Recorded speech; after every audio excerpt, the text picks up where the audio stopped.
You and your spouse are sitting at the kitchen table, 2 cups of coffee going cold, a single page from Social Security between you. It prints the retirement number you have counted on for years. Then, one of you turns 62, the checks can finally start, and grabbing them now feels like the safe, obvious move. At least, that is how it feels. Because that one quiet decision about timing secretly decides whether the person who outlives you keeps a comfortable income for life or loses more than $100,000 they will never get back.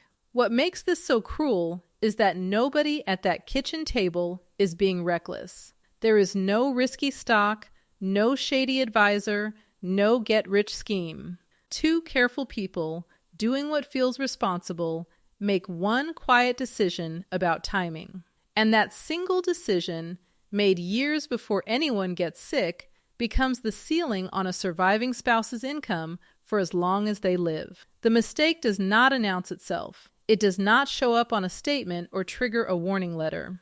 It only reveals itself on the worst day of someone's life, when one half of a couple calls Social Security after a funeral and learns that the money they assumed would be waiting was permanently shrunk by a choice made a decade earlier. So, how does a financially responsible married couple lose 6 figures without ever placing a single bad bet? The answer lives inside a corner of Social Security that almost nobody explains until it is far too late to do anything about it. Stay with me, because once you understand the mechanism, you will never look at a retirement decision the same way again, and you will be able to protect the person you care about most. Let me start with the piece that changes how you read every other number in this video. When you are married, you are not running 2 separate Social Security accounts that happen to share a roof. You are running one household with 2 checks coming in. While you are both alive, those 2 checks stack together, and your entire life is built around that combined total. The mortgage, the groceries, the medications, the trip to see the grandkids, all of it quietly assumes both checks keep arriving every month. But Social Security was never built to keep paying 2 checks forever. The day one spouse passes away, one of those 2 checks disappears completely.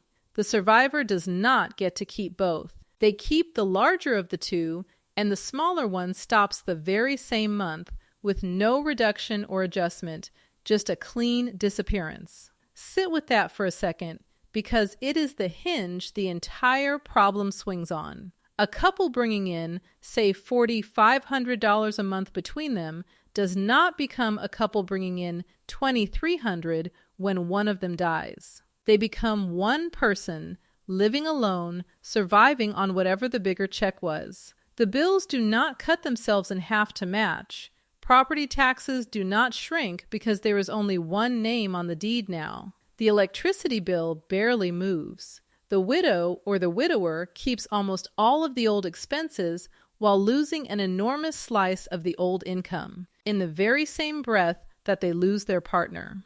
Now here is where the timing decision quietly walks into the story. The size of that surviving check, the one the longer living spouse will lean on for years, is largely set by something that happens long before anyone is grieving. It is set by when the higher earning spouse decides to start their benefit. To see why, you need the current rules, the real ones for this year. You can start Social Security as early as 62. You can wait until your full retirement age, which for nearly everyone retiring now is 67. Or you can hold out all the way to 70. And the gap between those choices is enormous. In 2026, the most a worker can collect by claiming at 62 is just under $3,000 a month.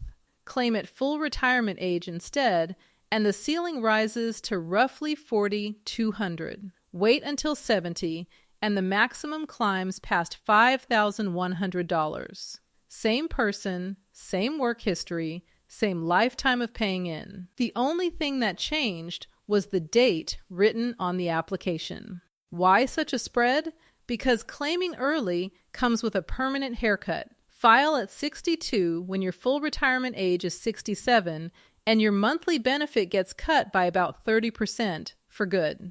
That reduction never heals. It does not quietly snap back to normal when you finally reach 67. On the other side of the ledger, every year you delay past your full retirement age, Social Security adds about 8% to your check all the way until you hit 70. Wait the full 3 years from 67 to 70, and you have grown your benefit by 24% above what it otherwise would have been. That is not a reward for gambling.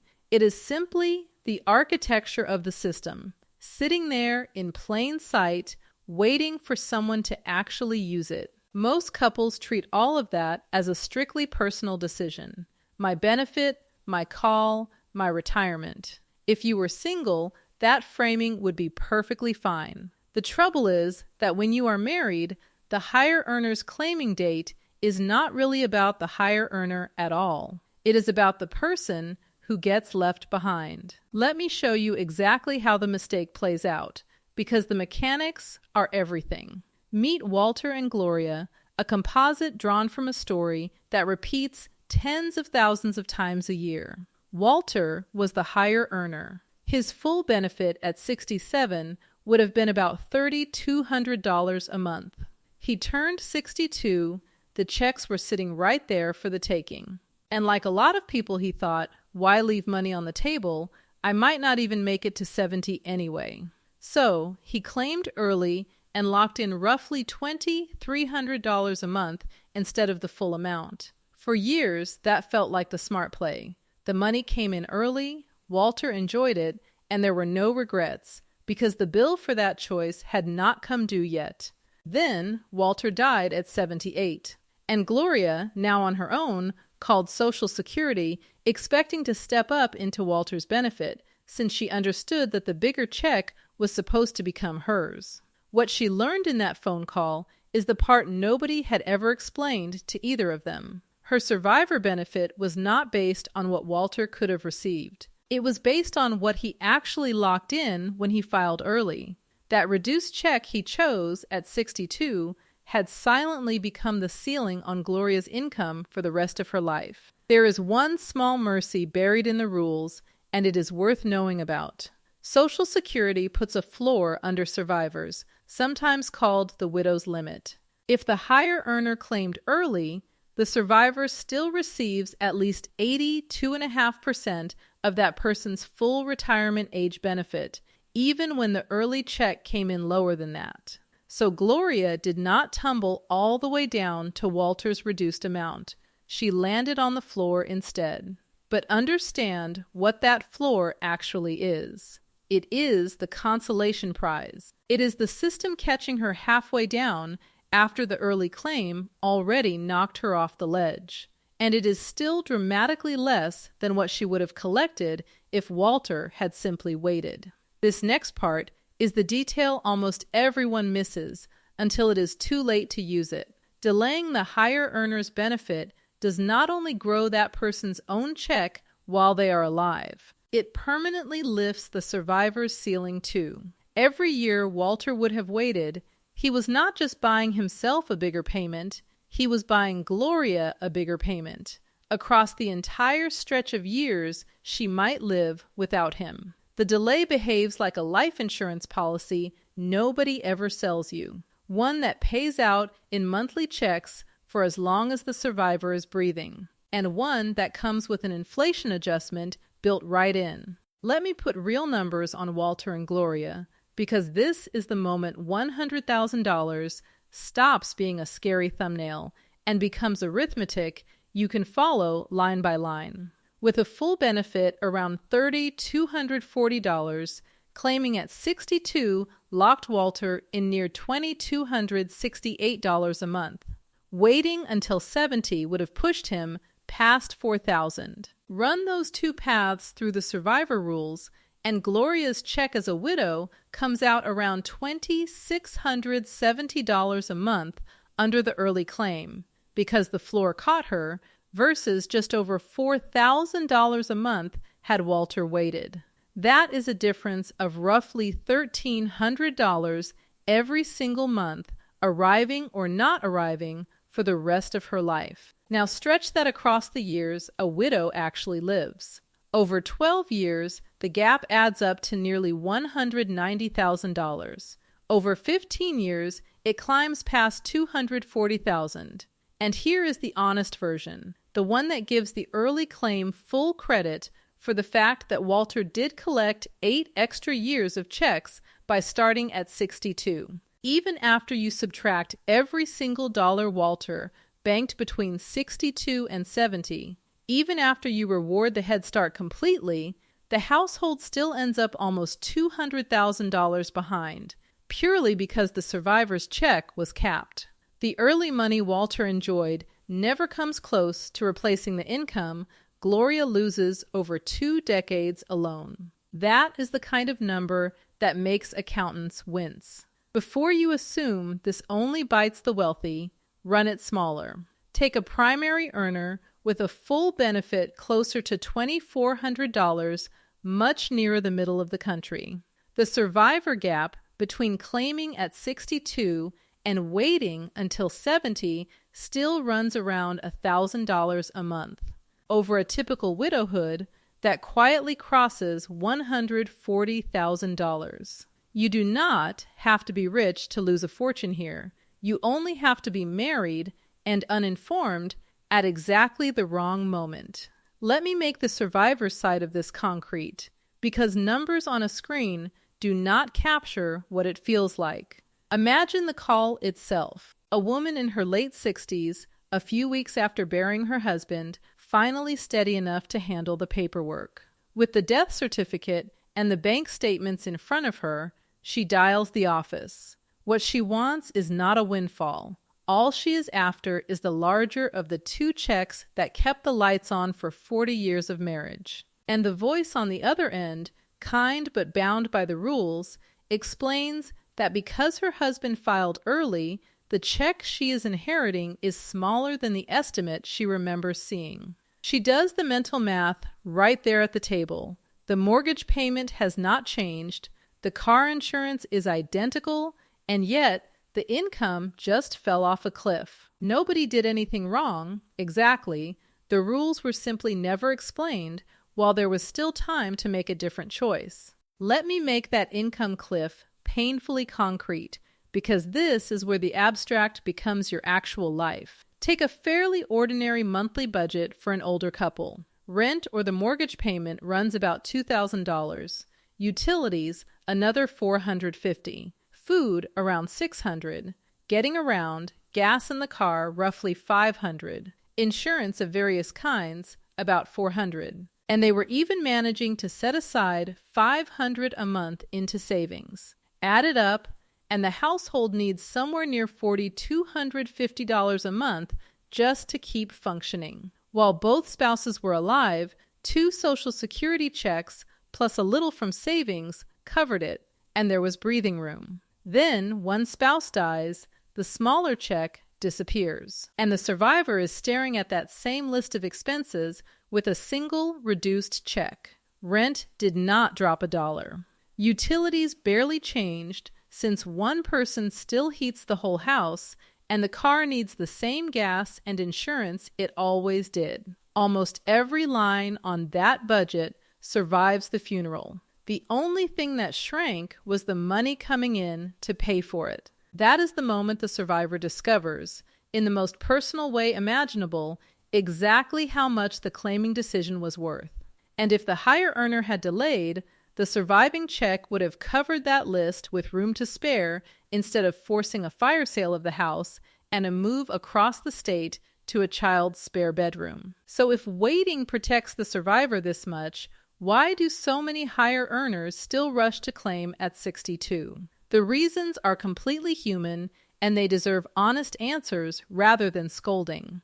The first reason is fear that Social Security will run out. People hear that the trust fund faces a shortfall, and they think, I had better grab my money before it vanishes.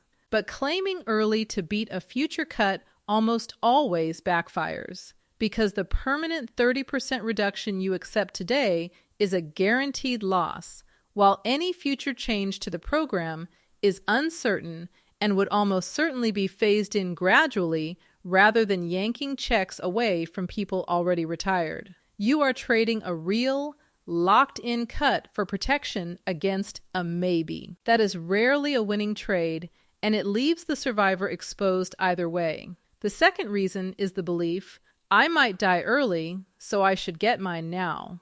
And if you genuinely have reason to expect a short life, claiming early can be the correct move for you. But notice the assumption hiding inside it. You are betting on your own death to justify shrinking your spouse's lifetime income. In a marriage, the relevant question is not how long will I live, it is how long will the survivor live? Because that bigger check is going to be paid for as long as either of you is alive, and the odds that at least one of you reaches your late 80s or beyond are far higher than most people assume. The third reason is the bird-in-hand instinct. Money now feels safer than money later. It is a deep human wiring, and it is exactly the instinct the early claim preys on. But this is one of the rare places in personal finance where waiting is not a gamble. The 8% annual increase for delaying is guaranteed, backed by the federal government, and adjusted for inflation. There is almost nowhere else you can buy a guaranteed, inflation-protected raise of that size for the rest of 2 lives. And the fourth reason is the simplest and the most legitimate. Some people genuinely need the money at 62 to eat and keep a roof overhead. If that is the situation, survival today obviously comes first, and no spreadsheet changes that. The goal here is not to shame anyone into starving so a survivor can prosper. The goal is to make sure that couples who do have a choice are making it with their eyes open, instead of grabbing the checks on reflex the second the calendar allows it. There is one more wrinkle worth naming, and it actually rewards the patient. Every year, Social Security adjusts benefits for inflation through the cost of living adjustment. For 2026, that bump is 2.8%. The thing people forget is that this annual raise is applied as a percentage of your check, which means it compounds on whatever base you have built. A larger benefit earns a larger cost of living raise in real dollars year after year. So the spouse who delayed is not just starting higher, they are climbing faster on a bigger base for the rest of their life and the survivor's life too. There is also a piece of conventional advice that quietly steers couples wrong, and it is worth dismantling before we go further. You have probably heard someone frame this decision around a break-even age. The logic goes like this. If you delay, you give up checks in your 60s, so you have to live to some break-even point, often around your early 80s, before the larger delayed checks add up to more than the early ones you skipped. Live past break-even and delaying wins. Die before it and claiming early wins. It sounds tidy, and for a single person, it is a reasonable way to think. But for a married couple, it is dangerously incomplete, because it only counts one life. The break-even calculation silently assumes the benefit stops when the higher earner dies. It does not. The benefit keeps paying as long as either spouse is alive. And the survivor often collects for many years after the higher earner is gone. When you account for 2 lives instead of 1, the break-even point moves much earlier, and delaying wins in far more scenarios than the simple version suggests. Anyone who hands you a break-even chart that ignores the survivor is solving the wrong problem. They are answering a question a single person would ask, and you are not single. This raises an uncomfortable question. If the trap is this common, who does it actually tend to land on? The pattern, it turns out, is not random at all. Step back and look at the wider pattern, and a quiet unfairness comes into focus. In a great many marriages, 2 things tend to be true at the same time. The husband is often the higher earner, and the wife usually lives longer. Social Security's own actuarial data shows that roughly 3 out of 4 married women outlive their husbands. Line those two facts up, and you get a result that repeats in town after town across the country. The husband, as the higher earner, makes the claiming decision. He claims early, frequently without grasping that his wife's future income is riding on that exact choice. He passes first. And she spends the last 10, 15, sometimes 20 years of her life living on a check that was permanently shrunk by a decision made back when they were both healthy and the topic of death felt 1,000 miles away. She did nothing wrong. She may not have even been in the room when the form was filed, yet she carries the financial weight of that timing for the remainder of her life. This is why the higher earners claiming age should never be treated as a solo decision made in a vacuum. It is either the single most valuable financial gift or the single most expensive oversight that one spouse can hand the other. And almost nobody frames it that way while the choice is still open. If this is the first time anyone has laid this out for you plainly, take a moment and subscribe, because Alicia Invests exists to catch exactly these gaps before they cost you, not after the funeral. Now meet the other couple, the one who got it right, because the fix is not theoretical. Lorraine and Eddie sat at their own kitchen table and ran the numbers the hard way. Eddie was the higher earner, and his instinct, like Walter's, was to claim at 62. But Lorraine asked one question that changed everything. She asked, "If you go first, what am I living on?" They pulled up the estimates, and the answer hit them both, so they built a different plan. Lorraine claimed her own smaller benefit at 63 to bring cash into the house, while Eddie let his benefit keep growing 8% a year. He held out until 70. When Eddie died at 81, Lorraine stepped into a survivor benefit that had been maximized on purpose. Same marriage, same income, same lifespan as Walter and Gloria. The only difference was a single informed conversation, and it was worth roughly $200,000 to Lorraine over her remaining years. So what do you actually do with all of this? The good news is that the fix is not complicated, and it does not require beating the market or hunting for a loophole. It requires understanding the order of operations and treating the decision as a household rather than as two individuals. The first principle is this: the higher earner's benefit is not really their retirement income. It is the household's longevity insurance. Whoever brings in the bigger check should think seriously about delaying that check as far towards 70 as the family can manage, precisely because doing so locks in the largest possible income for whichever spouse lives longer. You are not delaying for yourself. You are delaying for the version of your family that exists after one of you is gone. But people still need money to live on in their 60s, and that is where the second principle comes in. The lower earning spouse does not have to wait. In a lot of households, the smart structure is for the lower earner to claim earlier and bring in cash flow, while the higher earner lets their benefit keep climbing 8% a year toward 70. The couple gets income now from the smaller check and protects the bigger check for later. When the higher earner finally claims, the household gets a raise. And when one of them dies, the survivor inherits a benefit that was built up deliberately rather than cut down by accident. There is a third move that matters especially for survivors, and it is one Social Security will not volunteer at the counter. A widow or widower can often claim one benefit first and switch to the other later. Someone might take a reduced survivor benefit in their early 60s for income, while letting their own retirement benefit grow until 70, and then switch to their own larger check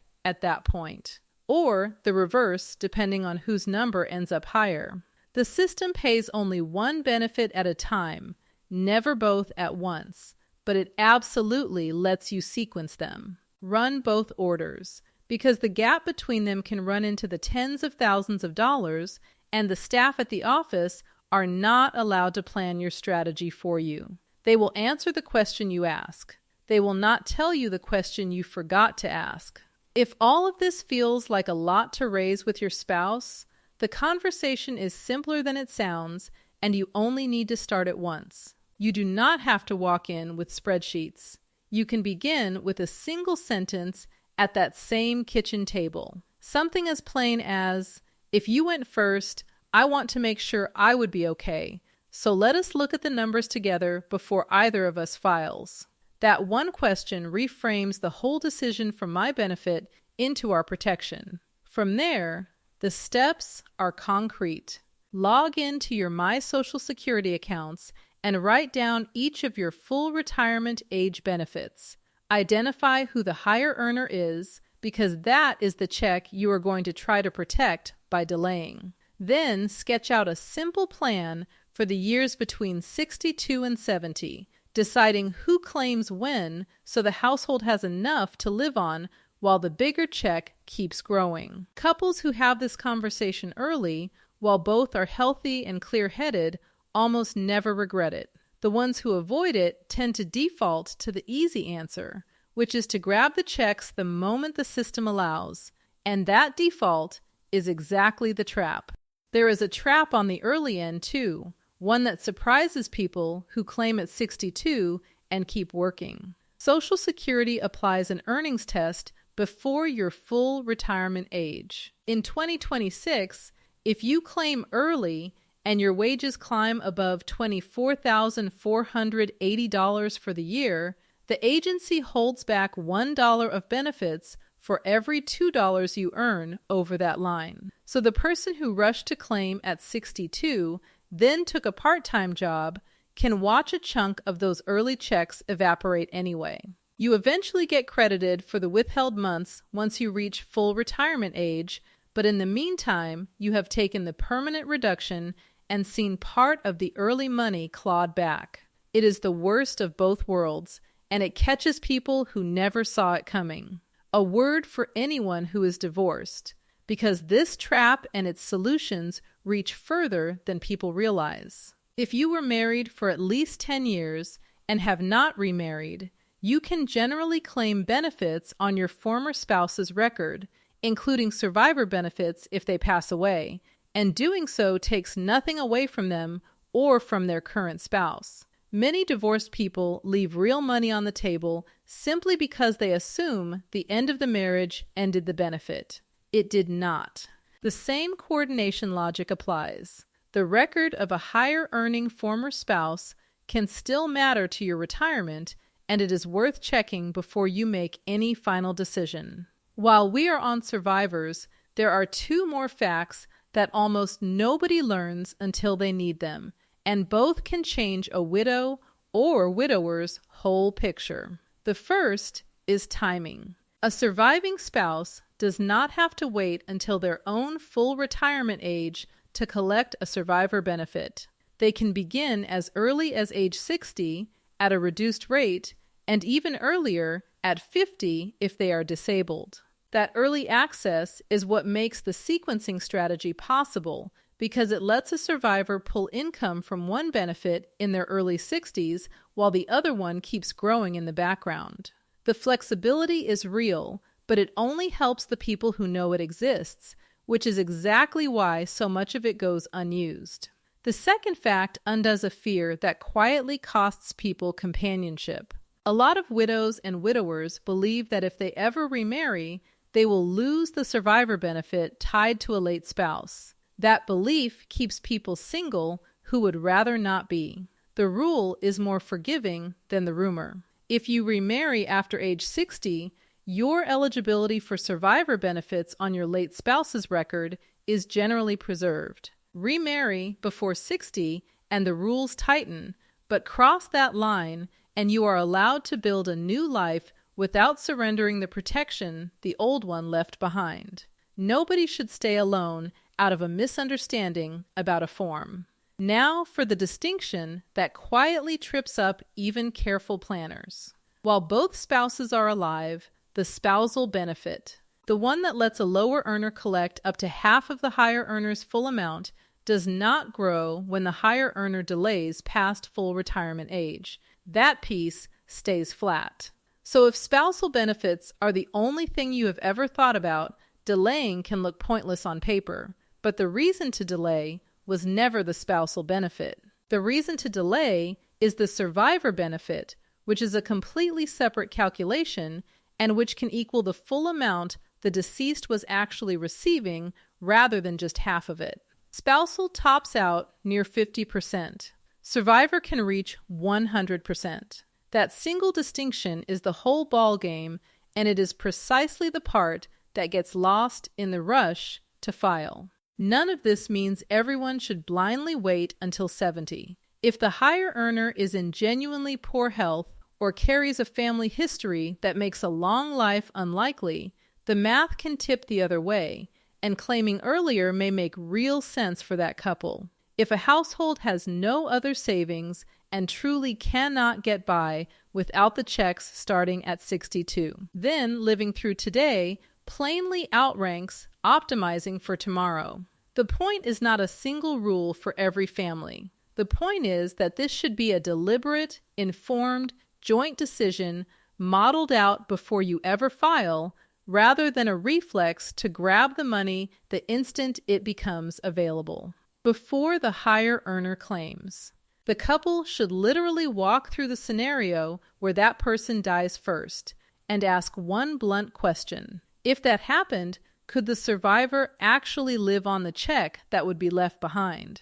If the answer makes you uneasy, you have just found the strongest possible argument for waiting. And one last piece of housekeeping that costs nothing but protects everything. Pull your earnings record from your Social Security account and actually read it. Benefits are calculated on your highest 35 years of earnings, and if a single year was recorded wrong or a year is missing entirely, your benefit is quietly lower than it should be, which means the survivor's ceiling is quietly lower too. Mistakes in those records do happen, and they are far easier to correct while you are alive and holding the old pay stubs than for a grieving spouse to untangle after you are gone. Maybe you are watching this and thinking it is already too late, that the higher earner in your house claimed early years ago and the door is shut. It might not be. Social Security gives you 2 narrow second chances, and most people never hear about either. If you claimed within the last 12 months, you are allowed to withdraw your application one time, pay back what you have received, and reset the clock as though you never filed, which lets you start over and delay for a bigger benefit. And if you have already passed your full retirement age, you can voluntarily suspend your benefit, stop the checks for a while, and earn those same delayed credits of about 8% a year up to 70, then switch the larger check back on. Neither move fits every situation, and both deserve a careful look before you act. But if your gut just dropped because you recognize your own household in this story, do not assume the loss is locked in until you have actually checked whether one of these doors is still open. Acting on it this month is worth far more than regretting it for 20 years. So come back to that kitchen table, the 2 cooling cups of coffee, the single page lying between 2 people who love each other. The number on that page was never really about who claims first or who gets paid the soonest. It was always about protecting the one who stays. The mistake that costs married couples more than $100,000 is not greed, and it is not carelessness. It is simply not knowing that one ordinary decision about timing was secretly a decision about each other's survival. The moment you see it that way, the right move usually becomes obvious, and the conversation you need to have becomes the easiest one in the world to start.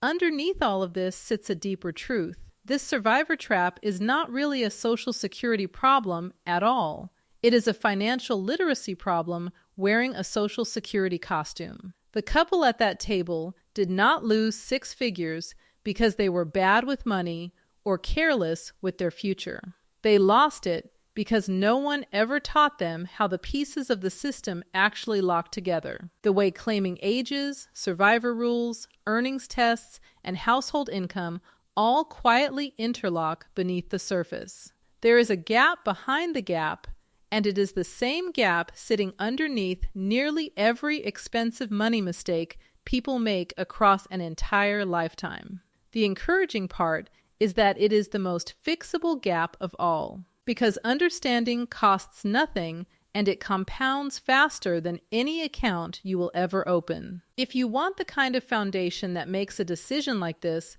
one feel simple instead of terrifying, the place to begin is by building real financial literacy from the ground up, one clear idea at a time. Because that foundation is the quiet starting point that ends up protecting every other choice you make with your money for the rest of your life.